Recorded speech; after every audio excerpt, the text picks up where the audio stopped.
Eh bien, bonjour à tous et bonjour à toutes. Eh bien, écoutez, je suis vraiment content de vous revoir sur ma chaîne YouTube afin de vous présenter déjà premièrement dans une première vidéo, simplement pour prendre connaissance avec l'appareil.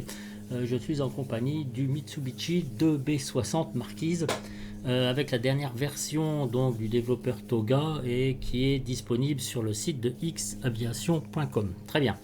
Alors, il est d'une valeur de 54 dollars, etc. Quelques virgules à côté.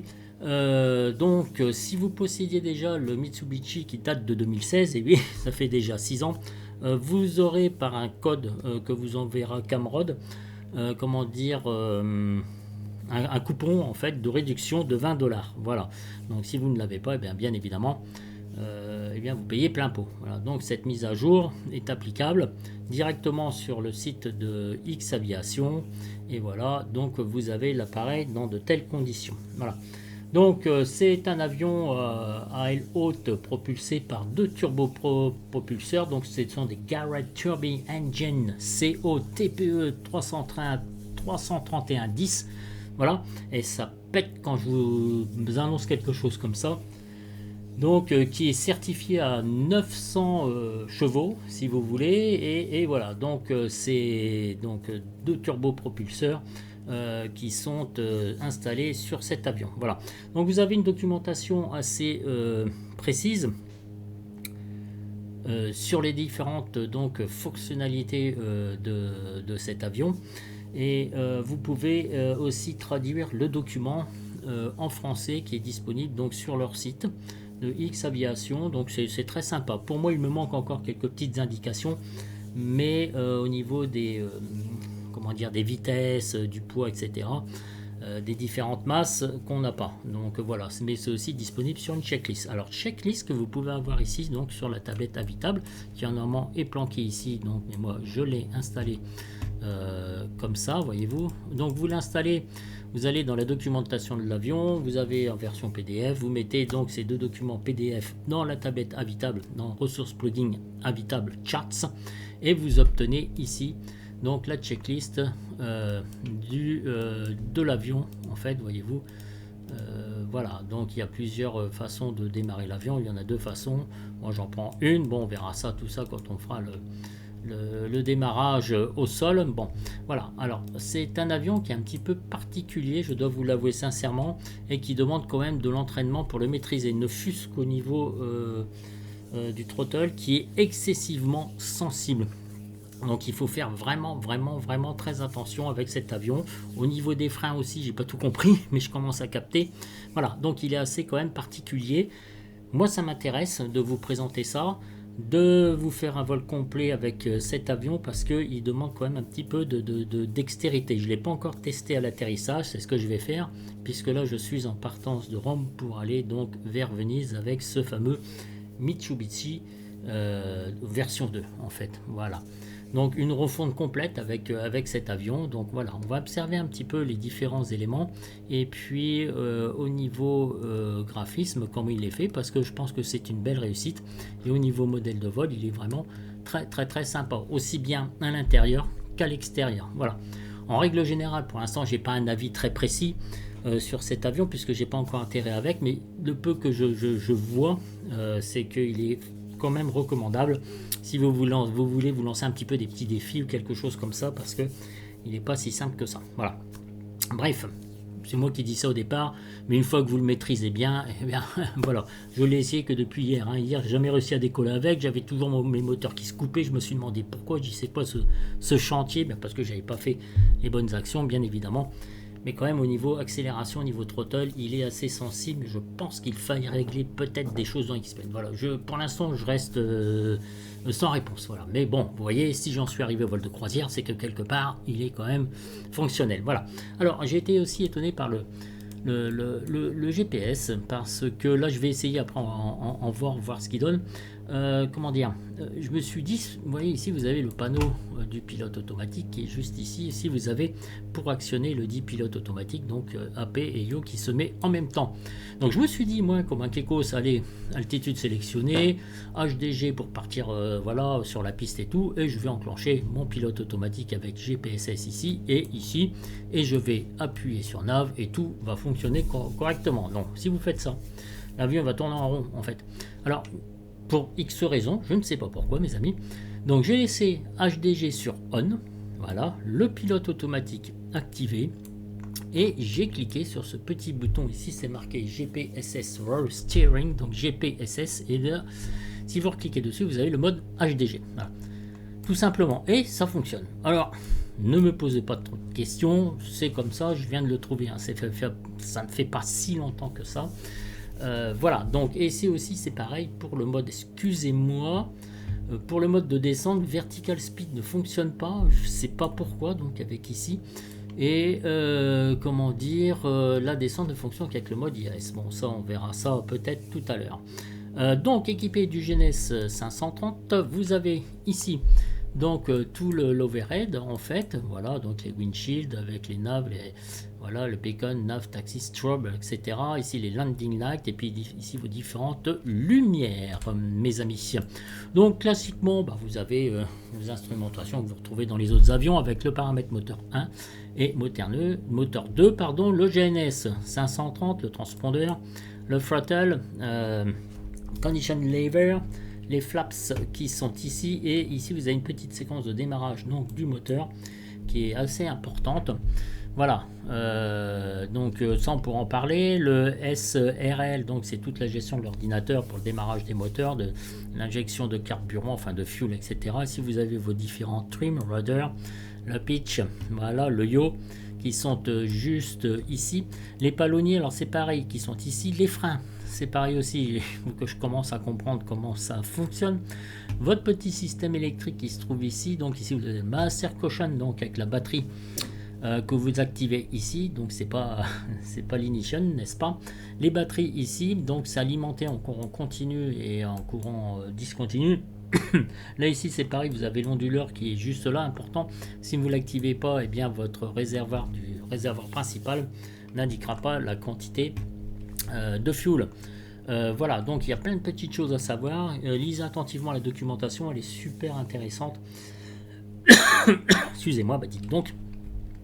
Voilà, donc ici vous avez tout le système aussi de pressurisation, d'air conditionné, la botte, parce que c'est capté sur les deux moteurs. Bon, je vais le laisser comme ça, l'air conditionné. Ici, donc vous avez votre différence de pression qui ne doit pas excéder 6,10 PSI. Voilà, ici j'ai réglé ma cabine altitude parce que je suis à 20 000 pieds. Voilà, donc et ça se passe super bien. Bah ici vos différents indicateurs, là c'est pareil, je ne comprends pas parce que quand vous êtes en mode GPS, normalement il y a une petite ligne verte qui s'indique ici pour vous donner si vous êtes dans la bonne direction ou pas. Bon, je ne sais pas, voilà, je ne peux pas vous répondre tout de suite. Votre fuel pressure, votre température, etc., etc. Et ici les différents paramètres moteurs de moteur 1 et moteur 2. Vous voyez, je suis à la grande limite.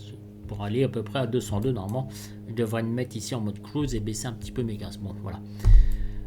Ok, donc le pilote automatique est ici, les trims sont ici. Alors, il faut savoir que les circuit breakers sont tous fonctionnels. Alors, il faut faire vraiment très très attention qu'ils soient bien tous sur in, n'est-ce pas? Parce que sinon, vous pouvez provoquer des pannes, hein, si vous voulez, en passant par ce biais. Voilà, ici vous avez juste l'alimentation des avioniques, c'est-à-dire que si, quand vous allez démarrer votre avion, en fonction de la checklist, eh bien, les avioniques ne s'allument pas. Voilà, voilà. Donc là, je vais arriver bientôt sur comment dire, arriver bientôt sur Venise. Dites donc, je vais y arriver. Alors, je vais commencer un peu à descendre parce que c'est pareil là. Mettez bien vos cartes à jour, vos données à jour. Parce qu'il y a des altitudes à respecter. Voilà. Donc il faut bien les lire. Alors vous voyez, là on va se mettre à 17 000 pieds, admettons. Voilà. Et ici je vais activer IAS et je vais réduire juste un petit peu mes gaz. Voyez-vous ici, normalement on va se mettre en mode descente. En théorie, voilà. Donc on règle pour être à 500 pieds minutes, mais ça me convient très bien, enfin je vais voir. Voilà, donc c'est juste une petite approche que je vous donne, voilà ce qu'on va faire bientôt quand je vais vous présenter l'avion. Alors autre chose, vous avez ici donc les checklists qui sont disponibles, donc il y a mis de checklist invitable PDF et checklist PDF, voilà. Alors mes amis, voilà donc les différentes checklists, comment elles sont annoncées. Bon, ça c'est bien fait, hein, il n'y a pas de souci, on va faire la preferred cockpit. Ici vous avez deux façons différentes de démarrer le moteur, voilà, donc c'est expliqué. Voilà, vous avez donc les différentes checklists à appliquer pour démarrer l'avion. Bon, c'est assez simple à comprendre, il ne faut pas non plus sortir de Saint-Cyr, mais il faut le savoir, voilà. Voilà, donc c'est important. Alors attendez, ce que je vais faire, c'est là, je vais commencer à descendre un peu. Voilà, tranquillou, à 12 000 pieds. Alors, franchement, j'ai pas regardé mes cartes, je sais qu'il faille respecter, quand vous arrivez dans ce style de secteur, comment dire, des vitesses. Alors la vitesse, j'ai rien à craindre, quoique je suis limite 200 nœuds, c'est déjà pas mal, voilà. Alors je suis en train de descendre un petit peu plus pour atteindre donc mon altitude. Là, vous voyez, on commence à avoir de l'orthophoto puisqu'on arrive donc sur Venise qui est quelque part par là. On va longer ici, on va faire comme ça, ça, et on va revenir par là. Non, c'est très bien, c'est très chouette. Enfin voilà, bref. Donc vous voyez, on commence à descendre normalement. Donc les circuit breakers donc, sont actifs. Alors, il faut faire vraiment très attention. Si vous allez ici dans vue, les autres cliquables, donc vous voyez, tout ça c'est cliquable. Voyez-vous, on voit bien qu'ils sont tous, les circuit breakers sont faits pour ça. Ici votre tablette habitable. Là-haut, tout est cliquable. Vous voyez, l'aération ici, vous pouvez la modifier. Enfin, vous pouvez tout faire. Voilà, côté pilote, copilote pardon, c'est pareil ici, donc vous voyez on peut tout calibrer. Qu'est-ce que je voulais vous dire au niveau cabine? Et bien voilà dans la cabine mes amis donc de ce Mitsubishi, c'est dur à dire, Mitsubishi. Voilà, je vais arrêter donc les zones cliquables. Donc la cabine est franchement très sympa. Alors quand vous êtes au sol ici, vous pouvez ouvrir la porte directement. Vous pouvez enlever aussi tout ce qui est cale, etc. et toutes les protections via un menu particulier que je vais vous montrer tout de suite. Mais pour l'instant, on va s'intéresser donc à l'intérieur de la cabine. Là, vous avez vos lumières ici et ici que vous pouvez activer. Voilà. Et quand vous avancez donc dans l'avion, alors attendez, parce qu'il ne faudrait pas que je fasse le Google. Voilà, regardez ici. Donc, vous voyez. On peut déplier tout ce qu'on veut dans tout ce qui est dans les zones cliquables. Voilà, vous avez vu. Donc je vais pas tout vous montrer, mais là voilà. Donc c'est très bien fait, c'est très sympa. Hein, voyez-vous. Franchement, c'est voilà, on a allumé la cabine ici. Bon là ici c'est pas fonctionnel. Voilà. Vous avez les rideaux, c'est pas fonctionnel non plus, mais enfin bon, vous avez les tables, etc. Bon, c'est assez sympa, voilà, c'est du classique, hein, mais qui apporte pas mal de choses. Voilà, puis c'est pas nécessaire, hein, mais bon, voilà, ça apporte un petit peu du fun. Voilà, ici on peut fermer directement, ouais, ça brille bien, c'est sympa, on voit même le cockpit donc derrière, donc c'est vraiment très cool. Voilà, j'avais fait une vue moi ici, alors je sais plus, voilà, ici on rouvre directement et j'ai fait aussi mes vues donc côté voilà, donc là il suit son GPS côté passager. Voilà, donc ça va revenir là à la normale et on va découvrir un petit peu à l'extérieur comment que ça se passe. Alors normalement je dois même mettre à 9000, je me souviens ici. Alors, vous voyez, il faut bien anticiper. Alors, je le fais pour moi parce que si je veux pas rater mon, comment dire, mon atterrissage et mon approche, voilà, 9000, et je vais descendre un petit peu plus, c'est déjà à 1000 pieds. Alors pour les passagers, 500 pieds minutes, c'est bien, hein. Là je descends un peu plus parce que je suis un petit peu en retard en fait dans mon plan de vol. Voilà. Eh bien mes amis, nous allons aller à l'extérieur de l'avion. Alors là, il est tout bonnement magnifique. Alors vous allez pouvoir observer au démarrage, comment dire, des animations qui sont magnifiques, qui sont splendides. Franchement, moi j'aime énormément cet avion pour ça. Voyez-vous, il est vraiment plus que génial. Franchement, il est bien fait. L'extérieur, je peux pas vous dire le contraire, il est vraiment bien fait. Nous avons sur cet avion 5 réservoirs, 1, 2, 3, 1, 2, 3 réservoirs principaux, vous en avez 2 légèrement extérieurs, vous avez la pointe ici des réservoirs, donc voyez-vous, qui sont qui sont disponibles, voilà, tout à fait. Donc avec ces 5 réservoirs, eh bien nous avons une alimentation principale qui se trouve juste au-dessus de la cabine, une alimentation extérieure ici et une alimentation à la pointe, donc de chaque extrémité de l'aile. Voilà. Donc les quantités, je les ai notées quelque part au niveau des réservoirs en fait. Le réservoir central fait 453 kg, enfin bon bref, principal, pardon. Bon, c'est pas le plus important, hein. Le plus important, c'est de savoir combien on y met de fuel et combien ici on a assez de fuel donc pour aller à destination. Les indications, donc fuel quantity du modèle du réservoir principal, donc de l'extérieur donc du réservoir principal et ici de la pointe, donc c'est ce qu'on appelle le type. Tous ces transferts se font automatiquement par ces petites vannes ici automatiques. Voilà. Ici, ça c'est pour l'ouverture des vannes du réservoir principal. Il faut savoir que quand vous avez du fuel dans les ailes extérieures, c'est sous pression d'air que c'est transféré. Ensuite, tout passe par le réservoir principal pour aller directement dans les moteurs. Voilà. Vous n'avez pas directement à la pointe des ailes ça va pas directement dans le moteur. Voilà, on passe partout par le réservoir principal. C'est pour ça qu'il faille bien mettre ces 2 vannes ici en automatique. Voilà, donc je vous dis ça parce qu'en fait il y a plein de choses à savoir avec cet avion et j'aime beaucoup quoi, en fait. Donc voilà. Pour la présentation générale, mes amis, au niveau de l'avion. Alors attendez, je vais essayer de vous transférer si je peux. Voilà. Donc ça c'est la documentation dont je vous parlais.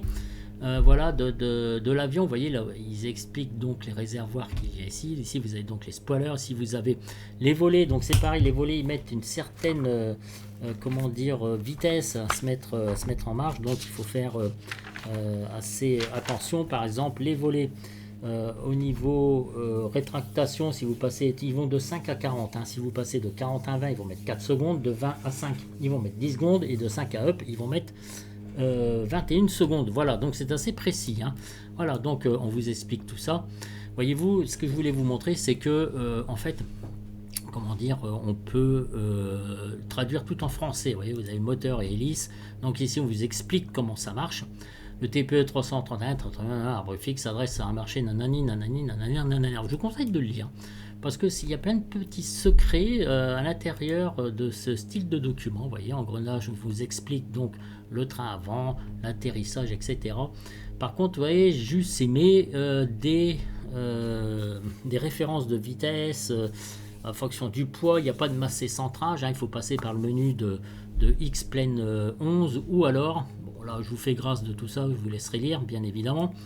Ou alors, ici, par le petit menu qui se trouve juste ici, Toga 6 menus de préférence. Alors, quand vous êtes au sol, il y a plus de choses, en fait, que vous pouvez choisir. Alors, fil, remplir le réservoir principal, remplir le réservoir légèrement extérieur et remplir le type. Donc, c'est les 2 réservoirs qu'il y a sur le côté. Vous avez plusieurs préférences que vous pourrez choisir et sauvegarder à souhait. Voilà, mes amis. Donc je crois que je vous ai tout dit sur cet avion, voyez-vous. Donc on atteint des 14 260, il n'est pas très rapide non plus. Donc je suis en train de m'apercevoir qu'il faille bien anticiper la descente, voyez-vous. Parce que je vais me faire avoir, je le sens bien. Largement. Donc vous voyez, je suis en pleine connaissance avec l'avion. J'ai pas tout suivi parce que là j'ai beaucoup discuté avec vous. Donc voilà, donc j'essaie de me régler à la bonne altitude. Je sais qu'il y a des choses à respecter avec les vitesses et tout ça et tout. J'aurais dû m'en inquiéter un petit peu plus avant. Oula, voyez-vous, je vous disais, l'avion est très sensible au niveau du throttle. Voyez-vous, regardez ce qui se passe. Voyez-vous, j'ai juste réduit un tout petit peu les gaz ici parce qu'on est passé en ground handle, donc dans cette zone là. Et pour l'atterrissage, je sens que ça va être drôle. Voyez un peu la difficulté que cela peut représenter, mes amis. En tout cas, bien écoutez, je vous ai dit le principal. Il me reste encore pas mal de choses à étudier donc avec cet avion. Et je pense que je vais vous laisser tranquillement. Voilà. Vous avez vu la descente avec moi, je vais faire l'atterrissage dans mon coin parce que j'ai pas envie de vous foirer de ça, puis de toute façon ça sera l'objet. Bon, sur un vol plus court, hein. Je vais pas vous bassiner ça, voilà, avec donc cet avion. Ça sera beaucoup plus court, voilà. Donc nous sommes à 12 000 pieds et nous arrivons directement sur Venise. Voyez-vous, on est vraiment pas loin. Et je suis complètement dans les choux. Donc je vais voir une autre façon d'arriver. Voilà, tout simplement. Parce que j'aurais dû anticiper tout ça bien avant. Et voyez-vous, l'AVS, alors je sais pas pourquoi ça ne fonctionne pas. Voyez-vous, ça ne bouge pas, donc je vais repasser en mode IAS. Donc la descente, c'est moi qui l'ai mal calculé, hein. Voilà, c'est tout. Sinon, on y va tranquille, peinard. Voilà, mes amis. Alors donc, encore une petite vue de l'extérieur, parce qu'il est tellement chouette cet avion, que je vous dis à très bientôt, donc pour une nouvelle vidéo. Et aussi, je vais attendre que le 767 400 ER soit bien disponible au niveau des mises à jour, parce que là, on a déjà la 1.54, la 1.53, c'était du n'importe quoi. Et là, la 1.54, j'ai pas encore testé. Donc avant de vous présenter l'avion, je vais attendre qu'il soit franchement, comment dire, qu'il soit à jour, quoi. Voilà, tout simplement, qu'il tienne la route. Vous voyez, alors je ne m'abuse pas, Nice, ça doit être là, je suis complètement ailleurs. Et normalement, le plan de vol, c'est très bizarre parce que ça ne me fait pas ça en fait. Et donc, on doit faire un grand tour parce que c'est sur la 22. On doit passer par là et par ici. C'est normal, le gogol, je sais pourquoi. C'est normal. Parce que, mais oui, mais ça c'est ma faute, hein, mes amis, c'est parce que je vous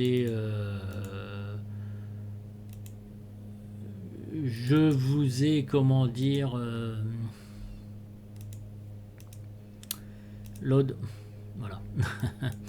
Je vous ai parlé, en fait, j'ai complètement zappé de charger la procédure d'arrivée, voilà, c'est simplement pour ça. Ok, bon, tant mieux, j'aime mieux ça. Voilà, donc je vous laisse et puis je vous dis ciao donc pour la prochaine vidéo. Allez, j'espère que ça vous a plu et à très bientôt donc pour en faire donc un vol complet avec cet avion magnifique mais qui demande de la dextérité. Allez, ciao la jeunesse.